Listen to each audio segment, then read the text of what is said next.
C'è uno stato nel sud-ovest americano di cui nessuno parla, incastonato tra Texas e Arizona, eppure non finisce mai nelle cronache. Così sono venuto in New Mexico per capire meglio questo stato, chi vive qui, chi si trasferisce qui, come funziona la vita da queste parti. E lo faremo intervistando un abitante di Las Cruces, Suzanne, che è anche la host dell'Airbnb dove sono stato. Suzanne, what did bring you to New Mexico? Well, Nick, I actually lived here most of my life and graduated from college here. And then I moved to Minnesota for a new job. And then I got tired of the cold weather and freezing. Yes, like you. And I decided I wanted to come back to the sunshine and warmth of my home state, my home city, Las Cruces. I did. I grew up here, and at the time it was about 100, small town, 100,000 people. It's a little larger now. Tell us more about New Mexico. Nobody talks about New Mexico. I think we're a hidden gem, and we're called the Land of Enchantment, and we've got a beautiful deserts, we have mountains, we have snow skiing up in the north, we have Santa Fe, we have the White Sands National Park, which is an hour from here. I went It last is. year. You did? One of the most beautiful places It I've ever seen. is. I love it. And it's so close. We have Carlsbad Caverns, which is 3 hours away. Down in the south, we are closer to the border. Within the whole state, though, we have a high Hispanic population. So we have a lot of Spanish speaking here. In the north, we have Los Alamos Labs, which, again, like you said, is where they filmed part of the movie Oppenheimer. So it has a lot of interesting history there. I think we're a very relaxed state. Things move a little slower pace, but we do have a diverse topography with mountains. You can get to the cooler temperatures of Ruidoso or Carrizoso and Cloudcroft just east of us. Yes. Arizona is popular, but New Mexico is, I think, like I said, just kind of hidden. Nobody really talks about us here, but people should check it out. What kind of Americans move to Las Cruces? The smart ones. Cool. I don't know. We do have a lot of people that move here from the states, or the northern colder states, for the winters, to get out of their cold weather. So we have a lot of transients that come in and then they may move out. But I've met a lot of people who have moved here from other states in the U.S. because of our climate, because of the warm-hearted nature of the community and the people. We have a lot that come from retirees. We have, I think, a growing population of retirees just because of the climate is nice. And again, it's more of a laid-back lifestyle. We're not fast-paced. When I moved back, a friend of mine reminded me, because we do speak a lot of Spanish here, he said, just remember, mañana just means not today. So if you want to get work done, it may not be done rather quickly. So you have to be patient. That's a lifestyle. Yes. What do you do for fun around here? For fun, I just, about a year ago, started playing pickleball. So I've had a Everyone blast. does it in America. I know, it's so fun. National sport. Yes, a lot of people. I don't ride bicycles, but a lot of people ride bicycles, mountain bikes, road bikes. There's also good hiking. We have good hiking here. We can get up to the mountains in Ruidoso. We have a casino. We have snow skiing, horse races.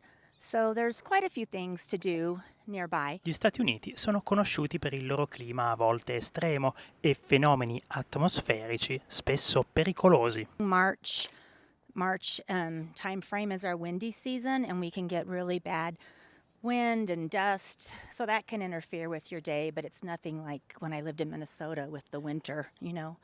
This is and it can be hot in the summer, but you just plan your day accordingly. You go out earlier in the morning, go out later in the evening. Some people have pools. I don't. We have a few lakes. We have Elephant Butte Lake, which is not far from here, about an hour and a half, and we have a lake called Caballo Lake, which means horse lake. Oh, Caballo, Yeah. You just came back from Portugal. You love Portugal, we know. Many Europeans just identify the U.S. as New York or L.A. or Miami. What do you think about that? The thing is that the United States is so big, so diverse. I mean, we have so many beautiful places to see. Montana. We have, the Northern California mountains and hiking in Utah, in Zion and Bryce Canyon. New York City and Miami are fantastic, but there are many, many wonderful places to see throughout the United States. Would you ever live in the city, New York? Never. Why? Too big, too hustle bustle. I don't know. I've visited there. I love it. It's fun to go and explore and see the sights, but I just think I like more calm. more chill. Il New Mexico e l'Europa, due mondi che sembrano opposti. Suzanne ama viaggiare e dato che è appena tornata da una vacanza in Portogallo, ci dice la sua. Well, specific to Portugal, I traveled with my family, and one was my great nephew who is going to be 2 years old. The Portuguese people are so accommodating to families with children. They'll move you to the front of the line. They'll make sure you have everything to keep your child happy. I mean, they're just warm, kind, and it reminds me a lot of New Mexico because people are very kind and caring here. But Portugal, that was one thing that we noticed was just so heartwarming that they really look to help elderly people, families, you know, if you're handicapped. So they do go out of their way. It's a slower pace also. You can sit in a cafe in Europe and they're not trying to rush you out. We're in the United States. They're wanting to turn that table to get the next people. But what I found in Europe, they just want you to enjoy your day. Have you ever been to Italy? Yes, I have. Oh, okay. I loved it. Cinque where did you go? Terre, Oh, very classic, Florence. very American destination. I've been to Cinque Terre once. Yeah, I went once and it was awesome. We went hiking between one of the villages and it was hard for me. And I went to Florence and Rome. C'è un termine nel gergo americano, si chiama Southern Hospitality, cioè l'ospitalità del sud. Suzanne è uno di questi esempi, non solo perché come lavoro part-time ha scelto di fare la Airbnb host, ma anche perché va oltre questo ruolo. Quando è possibile, ama conoscere i suoi ospiti, qualcosa che dopo anni di esperienze in altri Airbnb in giro per gli Stati Uniti non avevo mai sperimentato. I did have a French couple who stayed here once. That was my first international guest. You were my second. Oh, okay. And I had some from Mexico. Okay. And they've but that all doesn't been- count. It's next door. They've all been very kind, and I've just, really enjoyed the opportunity to get to meet them.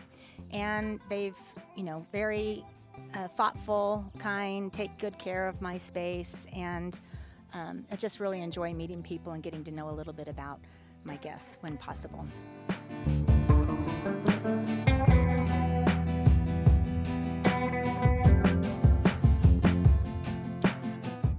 Ringrazio Suzanne per la ospitalità nel suo bellissimo Airbnb, ve lo raccomando, troverete il link in descrizione se passate dal New Mexico. Un saluto da Las Cruces e until next time.